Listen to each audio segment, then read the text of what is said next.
Bonjour à tous, on se retrouve avec la weekly review du 28 mai 2023. On commence avec la Crypto Bubble Map où on voit quand même pas mal de rouge.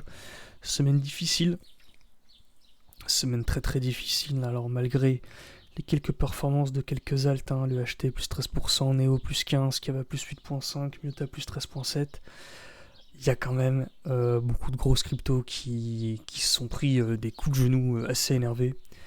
On peut voir tout de suite un PLS, PLSX à peu près moins 40%, le X à moins 60%, le PP qui perd 15%, et ensuite du CHZ, de l'Algo, du SUI, de l'ARB, tout ça c'est... ah non, l'ARB plus 3%, mais on a quand même pas mal de grosses cryptos qui se sont un peu fait éclater cette semaine. On va essayer de faire un petit point sur tout ça, sur tout ce qui s'est passé, sur ce qu'il va y avoir cette semaine. Donc au sommaire, on va commencer par regarder un petit peu ce qui se passe du côté du BTC et de l'Ethereum. On va regarder ensuite ce qui s'est passé du côté du dollar et du Nasdaq, puisque c'était le fil rouge de notre semaine. Et ensuite, on va regarder quelques indices qui sont propres aux cryptos, qui ont pas mal de choses intéressantes à nous montrer. Et puis, on ira naturellement regarder les news pour la semaine. Alors, pour le Bitcoin, pas mal de choses à dire. Comme vous voyez, alors, on évoluait récemment dans un range que je dessine à peu près ici, qui était intéressant parce qu'on pouvait vraiment aller chercher les bornes hautes pour aller taper dans les bornes basses et inversement. Et sur le coup de mercredi, on a eu un breakout au niveau des DDDD, à peu près des 26 500, qui nous a emmené plus bas, où on n'est quand même pas allé retaper la mèche qu'on avait fait précédemment, la plus basse, aux alentours des 25,8. On allait récupérer toute la liquidité qui se trouve en dessous, et depuis qu'on a fait ça, en fait, on est dans un petit mouvement correctif haussier, où on ne sait pas encore jusqu'où on va aller, donc à voir. Donc je vous dessine la liquidité qui a été prise sur ces belles mèches là, et la petite flèche verte vers le haut. Et alors, c'est là que c'est intéressant parce qu'on va se mettre en 4 heures pour voir un petit peu. Alors, sur ce mouvement correctif, on avait quand même plusieurs targets. Donc, il y en avait globalement deux. La première, c'était, et c'est là où on a eu de la réaction d'ailleurs, la première, c'était la liquidité qu'il y avait à ce niveau-là. Tac, je vous la mets, la liquidité, donc elle a été prise, petit mouvement correctif, et on a continué à monter. Le deuxième, c'était en fait toute l'imbalance qu'on avait dans cette zone-là. Tac, imbalance, qui correspondait naturellement à la zone de rechargement de Fibonacci. Donc, on pouvait être certain que ça allait revenir dans cette zone-là. Voilà. Et alors, on aurait pu se dire qu'on allait latéraliser dans cette zone et continuer à repartir au sud. Finalement, c'est pas du tout ce qui s'est passé. Enfin, pas du tout. On s'est pas arrêté là. On s'est mis un petit peu plus haut. Et bon, maintenant, on a recréé de l'imbalance à peu près à ce niveau-là. Je vous le remets. Et là, maintenant, c'est un petit peu l'incertitude parce qu'il y a quand même plusieurs scénarios. On pourrait très bien continuer ce mouvement haussier et aller rechercher en première target la liquidité qui est au-dessus de tout le range dans lequel on était, puisque maintenant il y en a vraiment beaucoup. Je vous le mets, et donc là, à voir ce que ça pourrait faire dans cette zone-là. Donc moi, je vois bien, si ça continue à la hausse, un mouvement où on va récupérer l'imbalance sur la zone des 26 900, tac, pour remonter dans cette zone-là. Ça, c'est un mouvement qui semble intéressant et qui semble probable. Ensuite, à voir ce qu'il va faire dans cette zone-là, parce que là, tout peut arriver.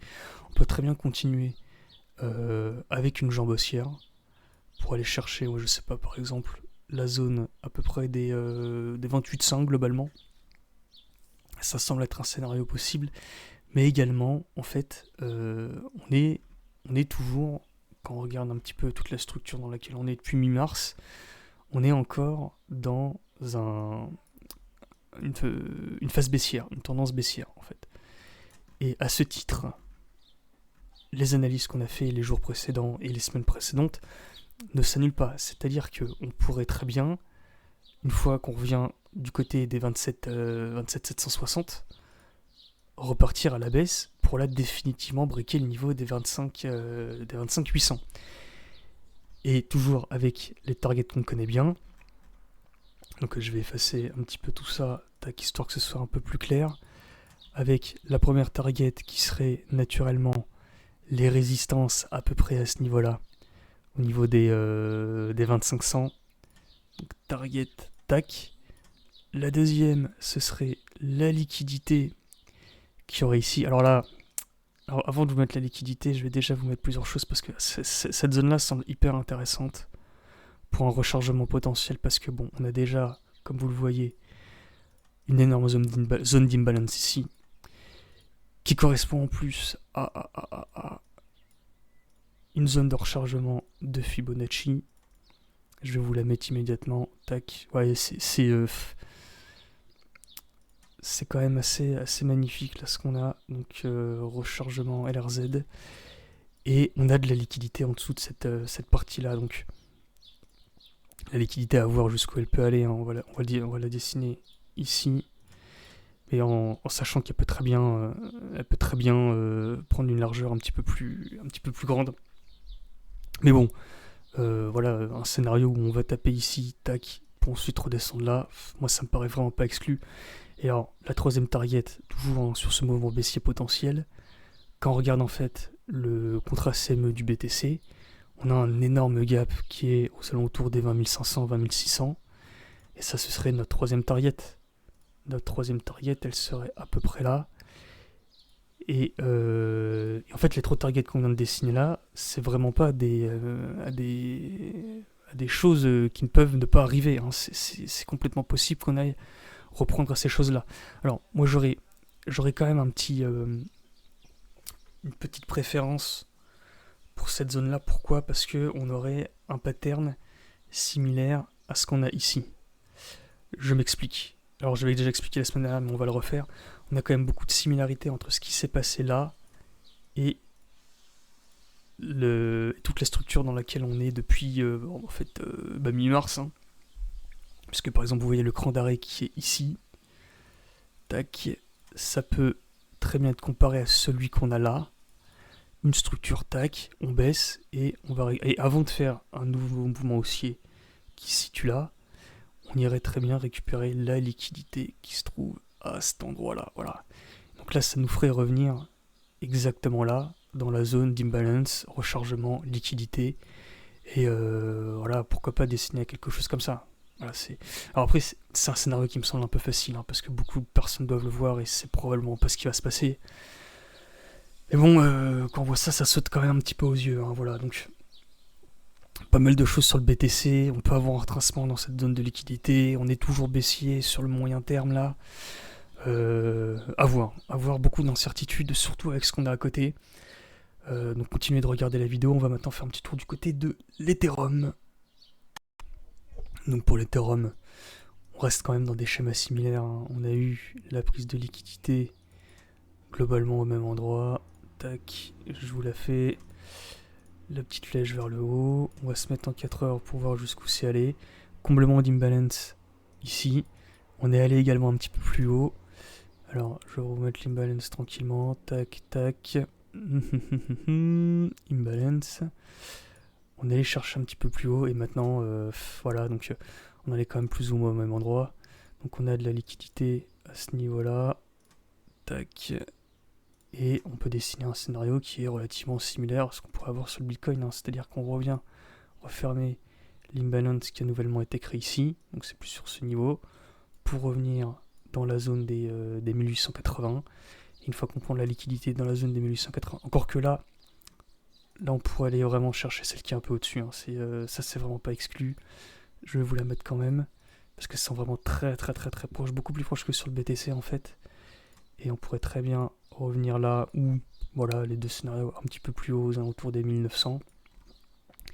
Et puis amorcer le véritable break qui, de la même manière que sur le BTC, là se trouve aux alentours des 1750. Hein.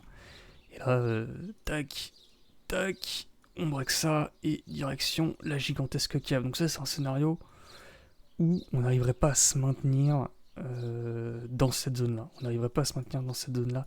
Si on arrive à se maintenir, on pourrait aller chercher d'autres targets. Hein. Donc celle-là, à peu près 1940, 1950. Et après, on pourrait aller chercher ici. Mais bon, on a encore du chemin. Le scénario plus probable pour l'instant, ça reste quand même celui de la baisse, hein, parce que on est quand même dans une tendance baissière encore. Hein, tant qu'on n'a pas breaké ce plus haut là, on est toujours dans une tendance baissière. Et la prise de liquidité qui viendrait ici, on peut voir qu'elle correspondrait au croisement avec la ligne de tendance. Donc beaucoup de chance quand on vienne jusqu'ici. Et puis là après voilà, les différents niveaux de target, on aurait peut-être celle-là déjà, tac, target, ça ce serait la target numéro 1, mais surtout la target numéro 2, ce serait toutes les liquidités qu'on a ici. Tac, donc là on est vraiment dans des scénarios qui ressemblent beaucoup à ce qu'on a sur le BTC. Alors d'autant plus que là, bon visiblement on doit quand même avoir à peu près pareil au niveau des zones de rechargement. On va voir ça. C'est à peu près bon. Ouais. Donc on a Limans qui est un petit peu plus bas. Donc l'Ethereum pourrait lui aller récupérer, aller un petit peu plus bas que la zone des 0,79. Encore que c'est un peu toujours pareil. Là on a vraiment beaucoup de crans d'arrêt sur lesquels on pourrait s'arrêter. Et on ferait sûrement pas un mouvement directement en ligne droite. Hein. On pourra remonter, tac, faire vraiment une belle cascade de très très belles structures. Ça c'est vraiment le genre de truc qu'on aimerait voir. Mais bon, pour l'instant on est encore dans l'incertitude, mais bon, on a vraiment les différentes targets, le petit peu d'imbalance qui reste, les zones de rechargement, la liquidité, donc on a quand même vraiment tout. Moi la zone vraiment où je pense qu'on va vraiment revenir, c'est celle-là. C'est celle-là, voilà. La zone des 1600. Je pense qu'on ira vraiment la gratter. Donc voilà, ça c'est pour le petit tour sur l'Ethereum. Maintenant on va aller voir du côté du Nasdaq et du dollar, on se retrouve de suite. Donc maintenant on va aller voir un petit peu du côté de la macro sur lequel il s'est passé pas mal de choses en fait. Hein. Donc je vous rappelle que durant toute cette semaine, là, on avait le fil rouge de tout ce qu'il allait se passer, c'était la dualité, l'antagonisme entre le dollar et le Nasdaq.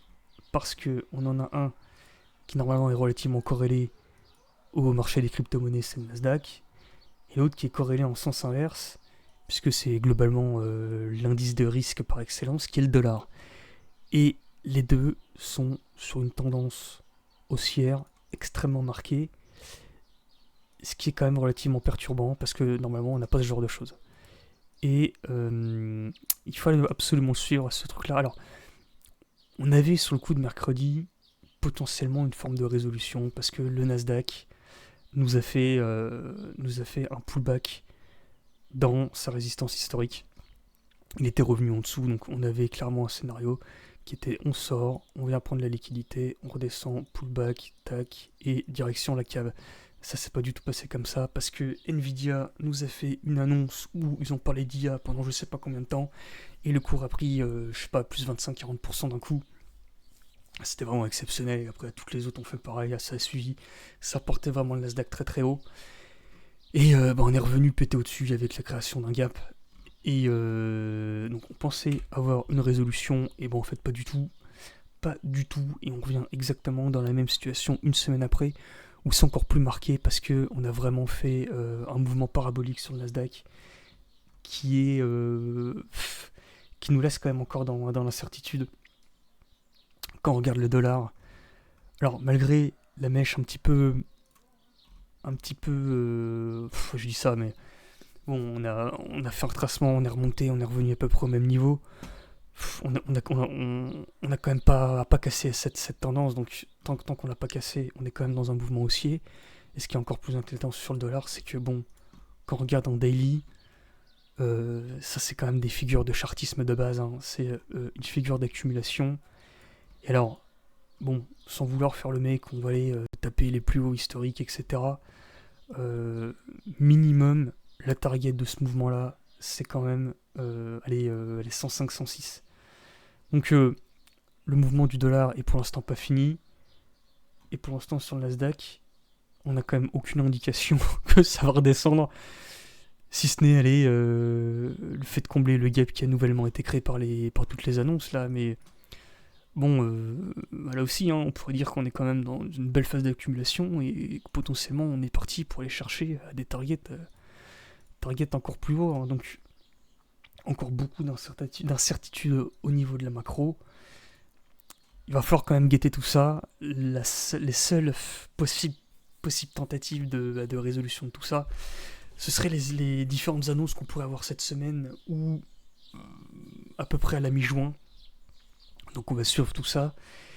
Et avant de passer aux news, on va regarder un petit peu les indices qui sont propres aux crypto. Alors concernant les indices crypto, bon alors on va commencer par la dominance du Bitcoin. Alors on est au niveau de cette résistance sur laquelle on est depuis mai 2021, où on oscille concrètement entre deux bornes. On n'a pas l'air de vouloir quitter cette borne haute, ce qui fait que tant qu'on quitte pas cette borne, vers le bas évidemment, en fait on n'aura pas vraiment d'argent qui se déversera sur les altcoins. Et donc tant qu'on n'a pas ça, c'est plus ou moins compliqué de trouver des trades à faire. Plus on est haut, plus on se là, plus ça reste compliqué. Par contre, quand on est sur une tendance baissière comme ça, là c'est festival, hein. Donc, bon, on est quand même dans la zone compliquée. Ce serait bien qu'on la quitte. Deuxièmement, le THBTC. Alors, le THBTC, on est tendance haussière. Donc, on a un petit... Enfin, tendance haussière sur court terme, parce que sur le moyen terme, on est quand même baissier.